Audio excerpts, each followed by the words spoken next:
పర్యావరణ కాలుష్యం తీవ్రమై ఎంతటి ప్రభావాన్ని మనకి తీసుకొని వస్తుందో తెలుస్తూ ఉంది. ఇందులో మనం వాడుతున్న విద్యుత్ కూడా ఒక ముఖ్యమైన కారణాల ఒకటిగా ఉందండి. ఎందుకంటే కనుక ముఖ్యంగా ఏదైతే ఫాసిల్ ఫ్యూయల్స్ ఆధారంగా ఉత్పత్తి చేసే విద్యుత్ వల్ల గాలి కాలుష్యం కానివ్వండి, కర్బన ఉద్గారాలు కానివ్వండి పెరిగిపోతూ ఉన్నాయి. ఈ పరిస్థితులలో పునరుత్పాదకత శక్తి, ముఖ్యంగా సౌరశక్తి ఒక పరిష్కారంగా నిలుస్తూ ఉంది. దీనికి సంబంధించి సౌరశక్తి అనేది పర్యావరణ హితంగా కూడా ఉంటుంది. అండ్ ఆల్సో అందరికీ ఎంతో సులభంగా అందుబాటులో ఉండేలా ఉండటం దేశ ఆర్థిక ప్రగతికి తోడ్పడటమే కాకుండా పర్యావరణానికి కూడా మేలు చేస్తుంది. ఇంతటి ప్రశస్తం కలిగిన సౌరశక్తిని ఉపయోగించాలని తన యొక్క దూరదృష్టితో ఆలోచన చేసిన మన ప్రధాని నరేంద్ర మోదీ గారు మనందరికీ కూడా ప్రధానమంత్రి సూర్యఘర్ ముఫ్త్ బిజిలీ యోజన అనే కార్యక్రమానికి శ్రీకారం చుట్టారు. ఈరోజు ఈనాటి మన ప్రధానమంత్రి పథకాల అవగాహన కార్యక్రమంలో మనం మాట్లాడకపోతున్నాము. ప్రధానమంత్రి సూర్యఘర్ ముఫ్త్ బిజిలీ యోజనకి సంబంధించిన వివరాలు మనం మాట్లాడుకుందాం. ఈ అంశం గురించి ఈరోజు మనతో మాట్లాడేందుకు మన స్టూడియోస్కి విచ్చేశారు మన్నం భాస్కర్ రావు గారు, executive engineer AP CPDCL, nodal officer for Krishna and NTR districts for the Pradhan Mantri Surya Ghar Muft Bijli Yojana scheme. So sir గారితో మాట్లాడి అసలు ఏంటి ఈ పిఎం సూర్యఘర్ యోజన, దీనికి సంబంధించిన పూర్తి సమాచారం మనం సార్ గారిని అడిగి తెలుసుకుందాం. సార్ నమస్కారం సార్, ఈనాటి కార్యక్రమానికి స్వాగతం. సార్ అయితే ఈ కార్యక్రమంలోకి మనం వెళ్తున్నాం కాబట్టి సార్ అసలు ఈ కార్యక్రమాన్ని ప్రధానమంత్రి గారు ఎప్పుడు లాంచ్ చేశారు, లాంచ్ చేయడం వెనక ఉన్న ముఖ్య ఉద్దేశం ఏంటి సార్? మన ప్రీతమ ప్రధాని నరేంద్ర మోడీ గారు ఫిబ్రవరి 29న ఈ పిఎం సూర్యఘర్ ముఫ్త్ బిజిలీ యోజన అనే పథకాన్ని ప్రారంభించారు. దీనికి అడ్మినిస్ట్రేటివ్ అప్రూవల్ వచ్చేసేసి మార్చి 16న అప్రూవల్ వచ్చింది. ఈ పథకం ముఖ్య ఉద్దేశం ఏంటంటే భారతదేశంలో 1 కోటి మంది పైగా వినియోగదారులకి, గృహ వినియోగదారులకి సౌర విద్యుత్తును అందించాలనేది ఈ పథకం యొక్క ముఖ్య ఉద్దేశం. అయితే ఈ పథకంలో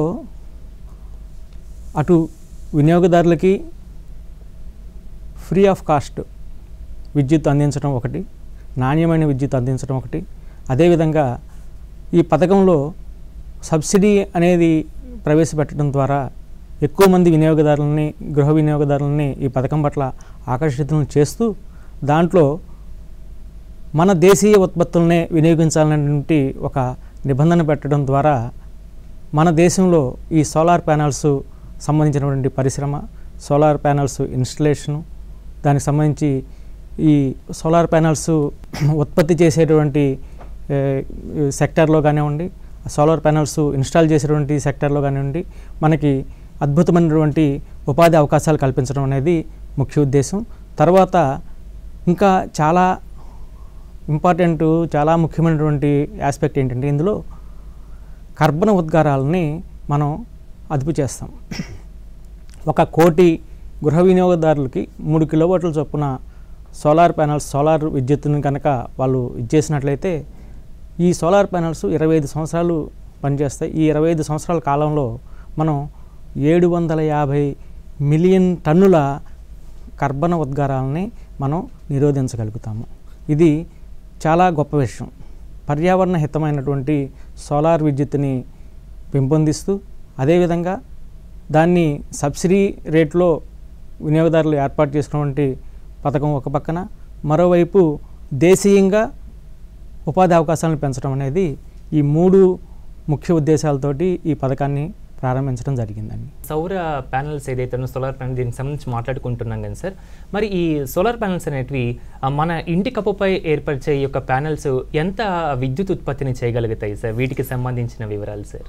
ఈ సౌర ప్యానల్స్ అనేవి 1 కిలోవాట్ ప్యానల్ కనుక మీరు పెట్టుకున్నట్లయితే రోజుకి 4 నుంచి 5 యూనిట్లని ఉత్పత్తి చేయగలుగుతాయి. అంటే నెలకి 120 నుంచి 150 యూనిట్ల విద్యుత్తుని ఉత్పత్తి చేస్తాయి. మీరు ఒక 3 కిలోవాట్ల సోలార్ ప్యానల్స్ని కనుక మీ ఇంటి మీద అమర్చినట్లయితే 360 నుంచి 450 యూనిట్ల విద్యుత్తుని మనం ఉత్పత్తి చేయగలుగుతాం. సార్ మరి ఆ రాయితీలకు సంబంధించి ప్రభుత్వం ఎటువంటి రాయితీలు మనకు అందిస్తుంది సార్? ఈ పథకంలో ముఖ్యంగా 200 నుంచి 300 లోపు యూనిట్లు వినియోగించుకునే గృహ వినియోగదారులని దృష్టిలో పెట్టుకుని ఈ పథకం ప్రారంభించడం జరిగింది. కాబట్టి మొదటగా 1 కిలోవాట్ దీనికి 30,000 రూపాయలు సబ్సిడీ వస్తుందండి. 2 కిలోవాట్లు కనుక మనం ప్యానల్స్ అమర్చుకున్నట్లయితే ఇంకొక 30 అంటే 60,000 సబ్సిడీ వస్తుంది. తర్వాత 3వ కిలోవాట్ అంతకుమించి ఎంత ప్యానల్ కానీ మనం అమర్చుకున్నా కానీ 18,000 రూపాయల సబ్సిడీ వస్తుంది. అంటే టోటల్గా సబ్సిడీ అమౌంట్ 78,000 రూపాయలు సబ్సిడీ వస్తుందండి. 3 కిలోవాట్లు అంతకుమించి మనం ఎంత ప్యానల్ అమర్చుకున్నా కానీ మనకు వచ్చేటువంటి సబ్సిడీ 78,000. ఇది ఎందుకంటే మొదటి కిలోవాట్కి 30,000 ఇచ్చిన ఉద్దేశం ఏంటంటే 200-300 యూనిట్లు వినియోగించే వినియోగదారులకి, అంటే దిగువ మధ్యతరగతి వినియోగదారులకి ఎక్కువ మేలు చేకూర్చాలనేటువంటి ఉద్దేశంతో ఫస్ట్ 2 కిలోవాట్లకు కూడా 30,000 చొప్పున, కిలోవాట్కి 30,000 చొప్పున, అదేవిధంగా 3వ కిలోవాట్కి 18,000 రూపాయల సబ్సిడీ, మొత్తంగా ఈ పథకంలో 78,000 రూపాయల సబ్సిడీ వినియోగదారుకు అందుతుందండి. సార్, ఈ స్కీమ్లో మనం ఎటువంటి టెక్నాలజీని యూజ్ చేసి ఆ యొక్క అమర్చిన మనం ఈ సోలార్ రూప్ ప్యానల్స్ మనం ఏ విధంగా అమర్చగలుగుతున్నాం సార్? ఏ టెక్నాలజీ మనం యూజ్ చేస్తున్నాం అంటారు? సార్, మనం ముందుగా చెప్పినట్టుగానే ఈ పథకం ముఖ్య ఉద్దేశం ఏంటంటే మన దేశీయ ఇండస్ట్రియలిస్ట్ని, పారిశ్రామికవేత్తల్ని, మన దేశంలో ఉపాధి అవకాశాలని పెంచడం అనేది ఈ పథకం యొక్క ముఖ్య ఉద్దేశం. పూర్తిగా ఈ పథకంలో సబ్సిడీ పొందాలి అంటే పూర్తిగా సోలార్ ప్యానల్స్ కానీ, మాడ్యూల్స్ కానీ, ఇన్వర్టర్స్ కానీ ఇవన్నీ కూడా made in India domestic DCR panels అంటారు. DCR అంటే డొమెస్టిక్ కంటెంట్ రిక్వైర్మెంట్. ఇవన్నీ కూడా మన దేశీయంగా తయారు చేసినటువంటి ప్యానల్స్ని ఉపయోగించినటువంటి వినియోగదారులకు మాత్రమే ఈ సబ్సిడీ అందుతుందండి. సార్, మరి ఈ పథకానికి ఎవరు అర్హులు సార్? ఈ పథకానికి సొంత ఇల్లు కలిగినటువంటి భారతీయులు ఎవరైనా కానీ అర్హులేనండి.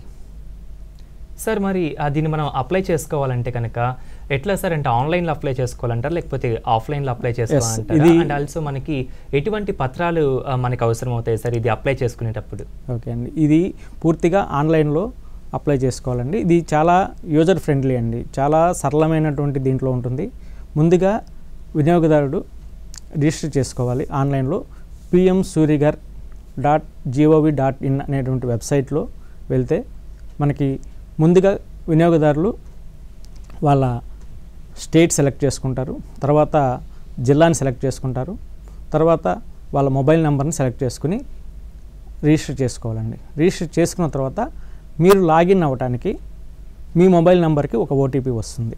లాగిన్ అయిన తర్వాత అందులో మీరు మీ వ్యాలిడ్ సర్వీస్ నెంబర్, మీ ఇంటికి ఉన్నటువంటి కరెంట్ సర్వీస్ కనెక్షన్ నెంబరు, మన రాష్ట్రంలో అయితే 13 అంకెలు, మన CPDCLలో 13 అంకెల నెంబర్ ఉంటుంది. ఆ నెంబర్ని ఎంటర్ చేస్తే మీరు లాగిన్ అవుతారు. లాగిన్ అయిన తర్వాత ఈ వెండర్స్, మన CPDCLలో 130 మంది వెండర్స్ నమోదు చేసుకుని ఉన్నారు. దేశవ్యాప్తంగా అనేక మంది యువ విక్రేతలకి, పారిశ్రామికవేత్తలకి కూడా ఒక గొప్ప అవకాశం కల్పించారు. ఇందులో ఇంటర్ కంపెనీ చేసుకోవచ్చు, ఇంటర్ స్టేట్ చేసుకోవచ్చు, ఇంటర్ డిస్కమ్స్ కూడా చేసుకోవచ్చు. ఒక వెండారు మొత్తం దేశమంతా కూడా రిజిస్టర్ చేసుకుని ఉండొచ్చు. సో మన కంపెనీలో ఎవరైతే వెండర్స్ ఉన్నారో పోర్టల్లో మీరు లాగిన్ అయిన వెంటనే ఆ వెండర్స్ లిస్ట్ కూడా మీకు కనిపిస్తుంది. కన్జ్యూమర్లందరికీ కూడా, వినియోగదారులందరూ కూడా ఎవరైతే వెండర్స్ ఉన్నారో వాళ్ళని చూజ్ చేసుకుని వెండర్ని సెలెక్ట్ చేసుకున్న తర్వాత అప్పుడు ప్రాసెస్ స్టార్ట్ అవుతుందండి. సార్, మరి ఈ సోలార్ ప్యానల్స్ ఏర్పాటు చేయాలంటే మనకి స్పేస్ అనేది కావాలి కదా సార్? సో మనకి మ్యాక్సిమం ఎంత స్పేస్ అనేది అవసరం అవుతుంది అంటారు? దానికి సంబంధించిన వివరాలు సార్. ఒకవేళ టాప్ మనకి లేకపోతే అది గ్రౌండ్ ఫ్లోర్లో కూడా ఏమన్నా అమర్చేదానికి అంటే స్థలం ఉంటే కానీ అట్లా కూడా ఏమన్నా వీలవుతుందా? ఎస్, దీంట్లో చాలామందికి అపోహలు ఉన్నాయి. మాకు రేకుల ఇల్లు, లేకపోతే మాది పెంకులు, స్లాబ్ లేదు, ఇక్కడ మాకు సోలార్ రూఫ్ టాపు వినియోగించడానికి అవకాశం ఉంటుందా అని చెప్పేసి చాలామంది వినియోగదారులకి అపోహ ఉందండి. ఎటువంటి రూఫ్ ఉన్నా సరే ప్యానల్ మనం అమర్చడానికి వీలవుతుందండి. చాలా లైట్ వెయిట్ ఇవి. మనకి ఎటువంటి రూఫ్ మీదైనా స్లాబే అవసరం లేదు. పెంకులైనా కానీ, రేకుల షెడ్ మీదైనా ఎక్కడైనా సరే మనం సోలార్ ప్యానల్స్ని బిగించుకోవచ్చు. పోతే దీనికి కావాల్సిన స్పేస్ అడిగారు. 1 కిలోవాట్ ప్యానల్ని మనం అమర్చుకోవాలంటే 10 స్క్వేర్ మీటర్ స్పేస్ కావాల్సి ఉంటుంది.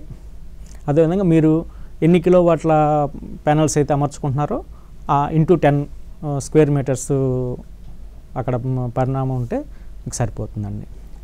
అదేవిధంగా వీటిని రూఫ్ పైనే కాదు, మీకు గోడలకు కూడా అమర్చుకోవచ్చు, ఎటువంటి ఇబ్బంది లేదు అందులో.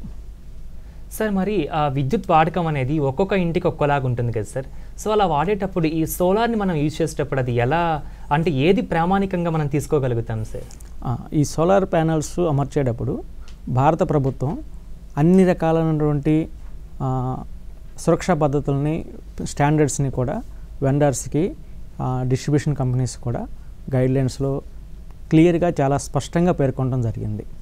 తర్వాత ఇంకొకటి ఏంటంటే వినియోగదారుడు ఎటువంటి సప్లై ఉన్నా కానీ, అంటే సింగిల్ ఫేజ్ కావచ్చు, 3 ఫేజ్ కావచ్చు, వాళ్ళు ఎటువంటి ఉన్నా కానీ వాళ్ళ వైరింగు ఏది కూడా గృహంలో ఉన్నటువంటి దేన్ని కూడా వాళ్ళు మార్చుకోవాల్సిన అవసరం లేదండి. ప్యానల్ నుంచి మనకి మన నెట్ మీటర్ అనేది మీటర్ చేంజ్ చేస్తారు.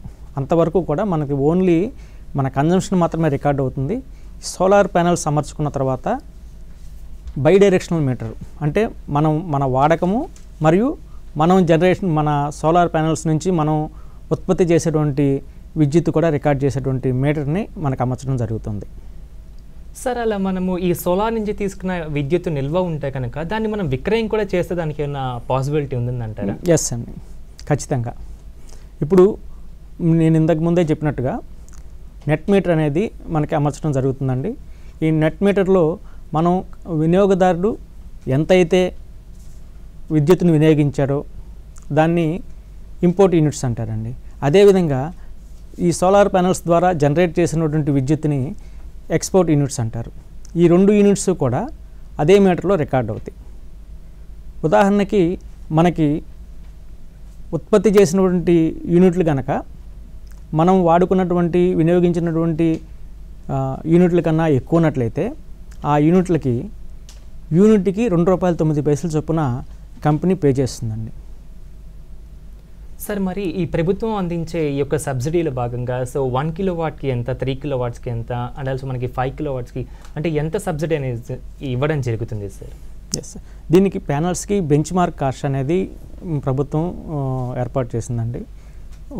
మొదటగా కిలోవాట్కి వచ్చేసరికి 50,000 అనేది బెంచ్ మార్క్ కింద తీసుకున్నారు. ఫస్ట్ 2 కిలోవాట్స్ కూడా 60%, అంటే 30,000.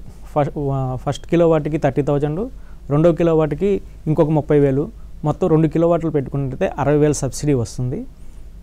తర్వాత మూడో కిలోవాట్కి 40%, బెంచ్ మార్క్ వచ్చేసేసి 45,000, కాస్ట్ 45,000గా తీసుకుని దానికి 40% సబ్సిడీ, అంటే 18,000 రూపాయలు మూడో కిలోవాట్కి సబ్సిడీగా ఇస్తారండి. 3 కిలోవాట్ల వరకు కూడా 3 కిలోవాట్ల ప్యానల్స్ కనుక మనం అమర్చుకున్నట్లయితే 78,000 రూపాయల సబ్సిడీ ప్రభుత్వం నుంచి నేరుగా మన బ్యాంక్ అకౌంట్కి, వినియోగదారుని బ్యాంక్ అకౌంట్కే వస్తుంది. సార్ మరి ప్రభుత్వం ఇచ్చే సబ్సిడీ కాకుండా మనకి లోన్స్ కూడా ఏమైనా ప్రొవైడ్ చేస్తున్నారు సార్? ఫస్ట్ అంటే మనం దీనిని అమర్చుకునే దానికి చాలామంది ఎవరైతే ఈ మిడిల్ క్లాస్ వాళ్ళు ఉన్నారో లేకపోతే పూర్ పీపుల్ ఉన్నారో గ్రామీణ ప్రాంతాల్లో కూడా కొంతమంది ఉంటారు కదా సార్. సో వాళ్ళు ఫస్ట్ ఇదంతా పెట్టుకునే దానికన్నా కాకుండా సబ్సిడీకి వచ్చే ముందు మనకి లోన్స్ ఇలాంటివి ప్రొవైడ్ ఏమన్నా ఉంటుందా సార్? ఎస్ అండి, ఖచ్చితంగా. అన్ని బ్యాంకులకు కూడా కేంద్ర ప్రభుత్వం నుంచి, రాష్ట్ర ప్రభుత్వం నుంచి చాలా స్పష్టమైనటువంటి ఆదేశాలు ఉన్నాయి. ఎటువంటి ప్రాసెసింగ్ ఫీ లేకుండా, ఎటువంటి డాక్యుమెంటేషన్ లేకుండా ఓన్లీ ఈ సోలార్ ప్యానల్స్నే వాళ్ళ సెక్యూరిటీగా తీసుకుని బ్యాంకు అన్నీ కూడా, ఏ బ్యాంక్ అయినా సరే మనం 90% ఆఫ్ ది ప్రాజెక్ట్ కాస్ట్ వీళ్ళు బ్యాంకులు అన్నీ కూడా రుణ సదుపాయం కల్పిస్తున్నాయండి.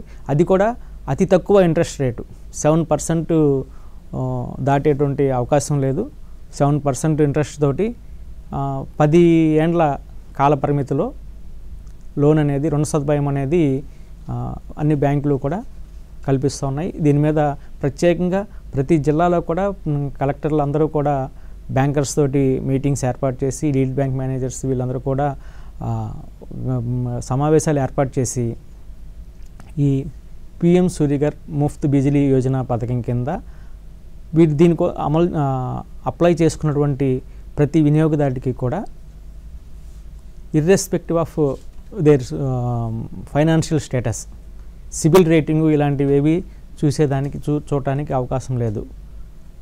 సోలార్ ప్యానల్ ఈ పథకం కింద అప్లై చేసుకున్న ప్రతి ఒక్క కన్జ్యూమర్కి కూడా ఎటువంటి డాక్యుమెంటేషన్ లేకుండా 7% ఇంట్రెస్ట్ తోటి 90% ఆఫ్ ది ప్రాజెక్ట్ కాస్ట్, అంటే ఇందులో 2 లక్షలు అనేది అప్ టు 3 కిలోవాట్ 3 కిలోవాట్ల వరకు తీసుకున్నటువంటి వినియోగదారులకి 2 లక్షల రూపాయలు అనేది 2 లక్షల రూపాయల వరకు లోన్ వస్తుంది.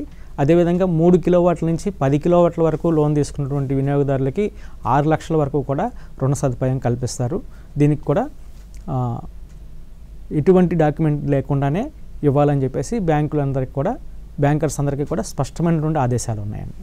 సార్, మరి ఈ యొక్క సోలార్ ప్యానల్ ఏదైతే ఉందో దానికి సంబంధించి మనకి గ్యారంటీ లేదా వారంటీ అలాంటివి ఏమైనా ఇస్తున్నారా సార్? ఖచ్చితంగా అండి.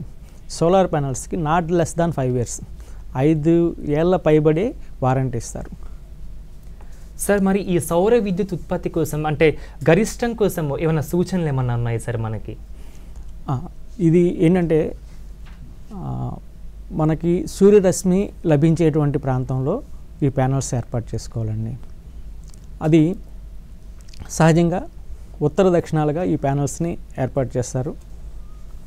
కొంచెం దక్షిణం వైపు కొద్దిగా హైట్ తక్కువ ఉండేటట్టుగా, ఉత్తరం వైపు హైట్ ఉండేటట్టుగా చేసుకుంటారు. అప్పుడు తూర్పు పడమరల నుంచి మనకి వచ్చేటువంటి సూర్యకాంతి ఎక్కువగా ఈ ప్యానల్స్ మీద పడి మన ఉత్పత్తి చేసేటువంటి విద్యుత్తు 90% ఆఫ్ ది కెపాసిటీలో 90% వరకు కూడా మనం ఇది చేస్తూ ఉంటుంది. తర్వాత దీంట్లో మెయింటెనెన్స్ అనేది ఏమి ఉండదండి. ఎప్పటికప్పుడు ఈ ఫలకాలని మంచు పడినప్పుడు కానీ దుమ్ము కానీ ఇది ఎప్పుడన్నా మనం ఒక క్లాత్ తోటి శుభ్రం చేసుకుంటే సరిపోతుంది. ప్రత్యేకంగా ఎటువంటి మెయింటెనెన్స్ అవసరం లేదు. 5 ఏళ్ల వరకు కూడా మన ప్యానల్స్కి వీటికి సంబంధించి మాడ్యూల్కి సంబంధించి ఎటువంటి రిపేర్ వచ్చినా కానీ మన సోలార్ ప్యానల్స్ అమర్చినటువంటి విక్రేతలు దానికి గ్యారంటీ ఇచ్చారు. తర్వాత వీటి లైఫ్ టైము 25 years ఉంటుంది.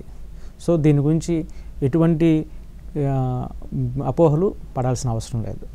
సార్, మరి ఈ సౌర విద్యుత్ వినియోగించడం వల్ల మనకి ఈ విద్యుత్ నార్మల్ విద్యుత్ వాడుతున్నాం కదా సార్, మరి ఆ ఖర్చు ఎంతవరకు తగ్గవచ్చు అంటారు సార్? మరి ముఖ్యంగా గ్రామీణ ప్రాంతం వాళ్ళకి కూడా ఇది మనం అందించేలాగా చేయాలంటే ఏ విధంగా మన డిపార్ట్మెంట్ ఏ విధంగా కృషి చేస్తుంది సార్?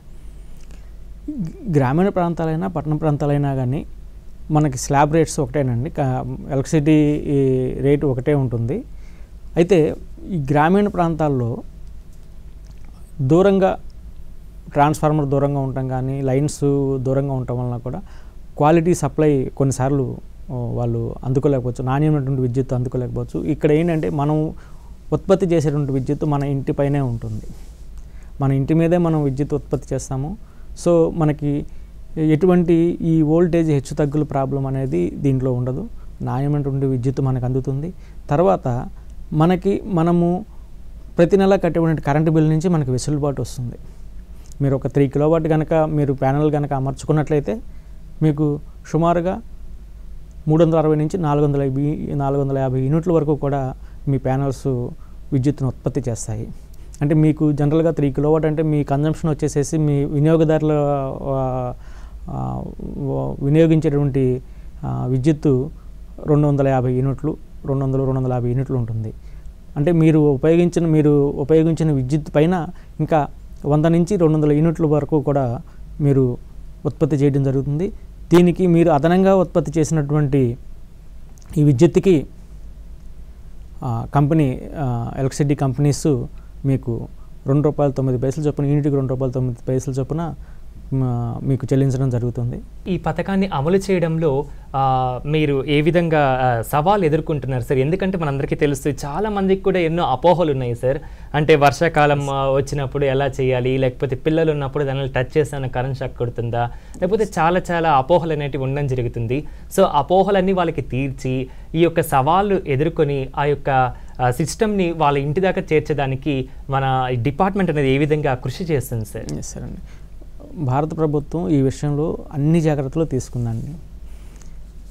ముఖ్యంగా ఈ సోలార్ ప్యానల్స్ పెట్టుకుంటే మనకి ఏదైనా షాక్ తగులుతుందా ఇది అనేది పెద్ద అపోహ ఉందండి. ఈ సోలార్ ప్యానల్స్ బిగించినప్పుడు మీకు ఈ వర్షాకాలంలో ఎటువంటి ప్రమాదం లేకుండా లైట్నింగ్ అరెస్ట్ అనేది కంపల్సరీగా మనము అది లైట్నింగ్ అరెస్ట్ అనేది ప్రతి ఇంటి మీద పెట్టుకోవాలి, ఎర్త్ వేసుకోవాలి. కానీ ఏంటంటే మన దేశంలో పేద దేశం కాబట్టి ఇవన్నీ కూడా ఖర్చుతో కూడుకున్నాయి అని చెప్పేసి వినియోగదారులందరూ కూడా వాటిని అవాయిడ్ చేస్తారు. దాదాపు ఎర్తింగ్ అనేది ఏ ఇంట్లో కూడా మనం చూడం. పెద్ద పెద్ద అపార్ట్మెంట్లు వాటికి మాత్రమే ఎర్తింగ్ కనిపిస్తుంది, కానీ మామూలుగా ఇండిపెండెంట్ హౌసెస్లో ఎర్త్ చేసుకునే వాళ్ళు తక్కువ మంది ఉంటారు. అలాగే లైట్నింగ్ అరెస్ట్ కూడా ఇక్కడ మనకి సర్జ్ ప్రొటెక్షన్ అంటే ఈ వర్షాకాలంలో ఉరుముల నుంచి, మెరుపుల నుంచి, థండరింగ్ ఎఫెక్ట్స్ నుంచి మనకి ప్రొటెక్షన్ కోసం లైట్నింగ్ అరెస్ట్ అనేది ఖచ్చితంగా బిగించడం జరుగుతుంది. లైట్నింగ్ అరెస్టర్ బిగిస్తారు. అదేవిధంగా లైట్నింగ్ అరెస్టర్కి తర్వాత ఈ ప్యానల్స్ని కూడా ప్రాపర్ ఎర్తింగ్, అది కూడా బిఎస్సి స్టాండర్డ్ వీటితోటి మెథడ్స్ తోటి 3 ఎర్తులు, లైట్నింగ్ అరెస్టర్కి 1 ఎర్తు, ఈ ప్యానల్స్కి 2 ఎర్తులు వేసుకుని 3 ఎర్తులు కూడా ఏర్పాటు చేయడం అనేది జరుగుతుంది. ఈ కార్యక్రమాన్ని అంతటినీ కూడా ప్రాపర్గా కనెక్షన్స్ ప్రాపర్గా ఉన్నాయా లేదా, ప్రొటెక్షన్ అరేంజ్మెంట్స్ ప్రాపర్గా చేశారా లేదా, ఈ రక్షణ ఏర్పాట్లన్నీ కూడా ఈ వెండారు ఖచ్చితంగా స్టాండర్డ్స్ ప్రకారం స్టాండర్డ్ అంటే నిర్దేశించినటువంటి ప్రమాణాలకి అనుగుణంగా వీళ్ళు ఏర్పాటు చేశారా లేదా అనేది మన ఎలక్ట్రిసిటీ కంపెనీ సూపర్వైజ్ చేస్తారు. చేసిన తర్వాత ఇన్స్టలేషన్ అయిన తర్వాత పూర్తిగా సంతృప్తి చెందిన తర్వాతనే దీన్ని సింక్రనైజ్ చేయటం అంటే గ్రిడ్ తోటి మీ కనెక్షన్ని కలపడం జరుగుతుంది. అప్పుడు మాత్రమే మీకు మీటర్ బిగించేసేసి దాన్ని గ్రిడ్ తోటి కలుపుతారు. రక్షణ పరంగా ఏ విధమైన చిన్న పొరపాటు ఉన్నా కానీ వెంటనే వాటిని సరి చేసిన తర్వాత కానీ మీకు సింక్రనైజ్ చేయటం అనేది జరగదు. సో ఇది పూర్తిగా సురక్షితమైనది. అంతేకాకుండా మీరు అంతకుముందు పాటించినటువంటి ఈ సురక్షిత ప్రణామాలు కూడా ఇప్పుడు మనం ఈ సోలార్ ప్యానెల్ ఏర్పాటు చేసుకోవడం ద్వారా మనం రెగ్యులర్గా వాడుకునేటువంటి మనం గృహంలో వినియోగించేటువంటి మన ఉపకరణాలన్నిటికీ కూడా మంచి సురక్షితమైనటువంటి విధానాన్ని మనం అవలంబించినట్లు అవుతుంది. సార్, మరి ఈ స్కీమ్కి సంబంధించి ప్రజలు తమ యొక్క అభిప్రాయాలు ఏ విధంగా మనకి చెప్తూ ఉన్నారు సార్? ఈ స్కీమ్ సంబంధించి ప్రజలు ఉత్సాహంగా ఉన్నారండి. కాకపోతే అదే ఇనిషియల్గా మనం ఎక్కువ అమౌంట్ పెట్టాలి, దీనివలన ఎలా అవుతుంది అనేది వాళ్ళు కొంచెం మొదట్లో కొంచెం సంశయించారు. ఎప్పుడైతే ఈ ప్రభుత్వం నుంచి ఈ తోడ్పాటు, ఈ లోన్ తీసుకోవడానికి వెసులుబాటు ఇదన్నీ కూడా ప్రజలకి తెలియజేసిన తర్వాత ప్రజలు చాలా ఉత్సాహంగా ముందుకు వస్తున్నారు. ముఖ్యంగా ఏంటంటే సొంతగా మనం విద్యుత్తును ఉత్పత్తి చేస్తున్నాము, దేశంలో కొన్ని లక్షల మందికి మనం ఉపాధి కల్పిస్తున్నాము. మూడవది మనం పర్యావరణ హితం కోరుకుంటున్నాము, గ్రీన్ ఎనర్జీ, కర్బన ఉద్గారాలను నిరోధిస్తున్నాము. ఇది చాలా ముఖ్యమైన పాయింట్ అండి. ఈ 3 విషయాల వలన వినియోగదారులు చాలా ఆసక్తి చూపిస్తున్నారు. ఇప్పటికే దేశంలో 10 లక్షల వరకు కూడా ఈ సోలార్ ప్యానెల్స్ అమర్చుకోవడం జరిగింది. మన రాష్ట్రంలో అయితే ఇప్పటికీ 8,000 మంది గృహ వినియోగదారులు ఈ పథకం కింద లబ్ధి పొందారు. ఈ ప్యానెల్స్ ఉపయోగించుకొని అందరికి కూడా సబ్సిడీ, మీరు ప్యానెల్స్ అమర్చుకున్నటువంటి ఒక 10 నుంచి 20 రోజుల లోపలే మీకు సబ్సిడీ అమౌంట్ మీకు అందుతుంది. సార్, మరి ఈ యొక్క స్కీమ్ని మనం అప్లై చేసుకున్న తర్వాత వెండర్స్ సెలెక్షన్ అనేది మనకి చాలా ముఖ్యం కదా సార్? ఎందుకంటే మనకి మన మేడ్ ఇన్ ఇండియా ఏదైతే సోలార్ ఉందో వాటికే మన గవర్నమెంట్ అనేది సబ్సిడీ ఇవ్వడం జరుగుతుంది కదా. సో ఆ వెండర్ సెలెక్షన్ అనేది ఏ విధంగా జరుగుతుంది సార్? దీనికి సంబంధించి ఎలా సెలెక్ట్ చేసుకోవాలి ఆ వివరాలు?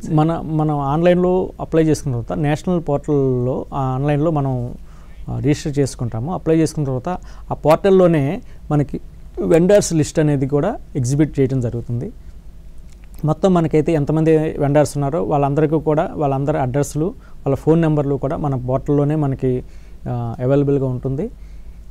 ఆ వెండర్స్ తోటి మీరు వినియోగదారులు మాట్లాడి వాళ్ళు ఏ విధమైనటువంటి ప్యానెల్స్ యూజ్ చేస్తారు, ఏ విధమైన మాడ్యూల్స్ యూజ్ చేస్తున్నారు, ఇవన్నీ కూడా వివరాలు కనుక్కొని మీరు వెండర్ని సెలెక్ట్ చేసుకోవచ్చండి. మీకు ఆప్షన్ ఉంది ఏ వెండర్ని. తర్వాత ఒకసారి మీరు వెండర్ని సెలెక్ట్ చేసుకున్న తర్వాత మీకు సంతృప్తికరంగా లేకపోతే వెండర్ని మార్చుకునేటువంటి అవకాశం కూడా వినియోగదారుడికి ఉంది. ఇక్కడ ఈ పథకంలో ముఖ్యమైనటువంటి వ్యక్తులు వినియోగదారుడు మరియు విక్రేత, వెండర్.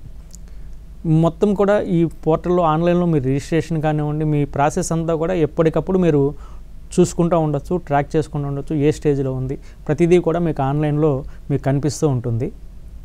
తర్వాత ఏ విధమైనటువంటి ఈ పథకం అమల్లో ఈ ప్యానల్స్ ఇన్స్టాల్ చేసేటప్పుడు కానీ ఎటువంటి మీకు ఇబ్బందులు ఎదురైనా కానీ కన్జ్యూమర్ గ్రీవెన్స్ అనేది ఈ పోర్టల్లోనే రైజ్ చేశారు.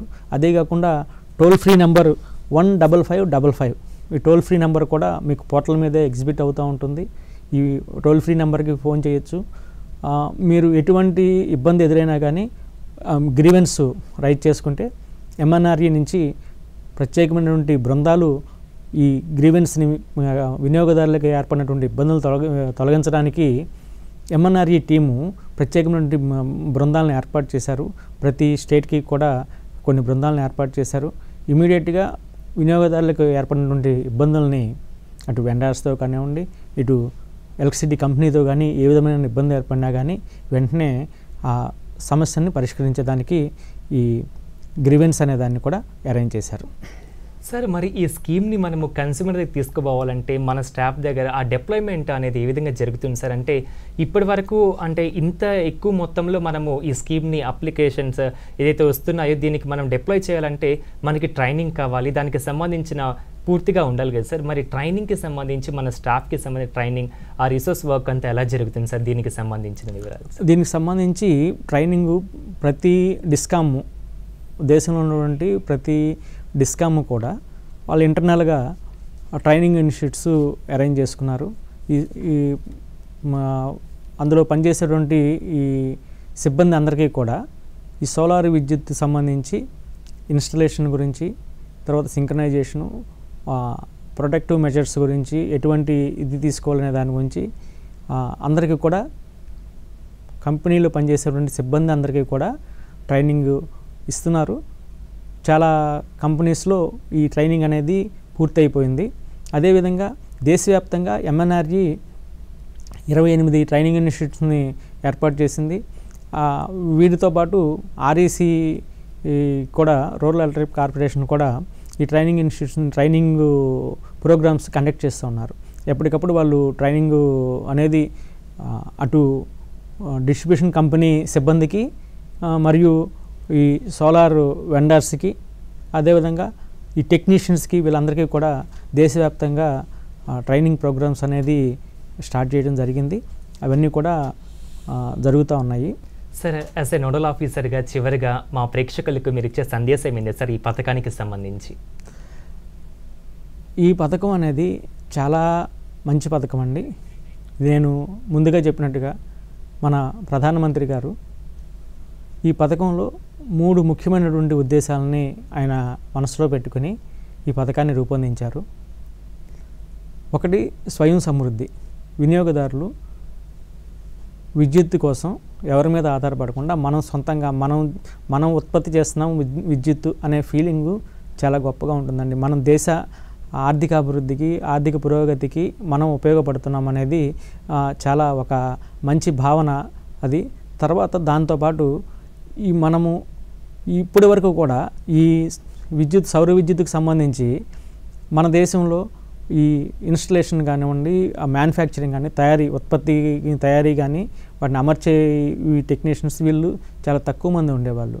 మనకి ఎంతసేపు కూడా బయట దేశాల నుంచి దిగుమతి చేసుకున్నటువంటి ఈ ప్యానల్స్ని ఉపయోగించేవాళ్ళం. ఇప్పుడు ఈ పథకం ద్వారా మన దేశంలోనే తయారు చేసినటువంటి ప్యానల్స్ని మనం ఉపయోగించడం ద్వారా మన దేశంలో అనేక మందికి, కొన్ని లక్షల మందికి మనం ఉపాధి కల్పించడం అనేది జరుగుతుంది. అట్లా అంత గొప్ప కొన్ని లక్షల మందికి ఉపాధి కల్పించేటువంటి ఒక మహోత్తరమైనటువంటి కార్యక్రమంలో మనం పాల్పంచుకుంటున్నాం అనేటువంటి భావన కూడా మనకి చాలా సంతోషాన్ని ఇస్తుంది. మూడవ ముఖ్యమైన విషయం ఏంటంటే, పర్యావరణ హితం కోరుకున్నటువంటి ప్రతి ఒక్కరు కూడా, పర్యావరణ ప్రేమికులందరూ కూడా ముఖ్యంగా ఈ విషయాన్ని గమనించాల్సి ఉంటుంది. పూర్తిగా ఈ సౌర విద్యుత్ అనేది పూర్తిగా కాలుష్యరహితమైనది. ఈ పథకం మనము ఈ 1 కోటి మంది గృహ వినియోగదారులు గనక మనకి ఈ 26-27లో ఈ స్కీము క్లోజ్ అవుతుంది. ఈ లోపల మనం 1 కోటి మంది గృహ విద్యుత్ వినియోగదారులు కనుక 3 కిలోవాట్ల చొప్పున సోలార్ ప్యానల్స్ని ఏర్పాటు చేసుకున్నట్టయితే ఈ సోలార్ ప్యానెల్ 25 సంవత్సరాలు పనిచేస్తాయండి. Life time 25. ఈ 25 సంవత్సరాల్లో మనం 720 మిలియన్ టన్నుల కర్బన ఉద్గారాలని మనం నిరోధించగలుగుతాము. ఇది చాలా గొప్ప విషయం. కాబట్టి వినియోగదారులందరూ కూడా ఈ గొప్ప పథకాన్ని మనస్ఫూర్తిగా స్వాగతించి విజయవంతం చేయాలని చెప్పేసి కోరుకుంటూ ఉన్నాను. నమస్తే. సరే, ఈరోజు మీరు మా స్టూడెంట్స్కి విచ్చేసి ఈ ప్రధానమంత్రి సూర్య గారి ముఫ్త్ బిజిలీ యోజనకి సంబంధించి మా ప్రేక్షకులకు పూర్తి సమాచారం అందించినందుకు మీకు మరోసారి ధన్యవాదాలు సార్. ధన్యవాదాలు. చూశారు కదా వ్యూవర్స్, ఇది ఈనాటి మన ప్రధానమంత్రి పథకాల అవగాహన కార్యక్రమం. తదుపరి ఎపిసోడ్లో మళ్ళీ మనం కలుద్దాం. అందాక చూస్తూనండి DD సప్తగిరి. నేను మీ సాయి గిరీష్. నమస్తే.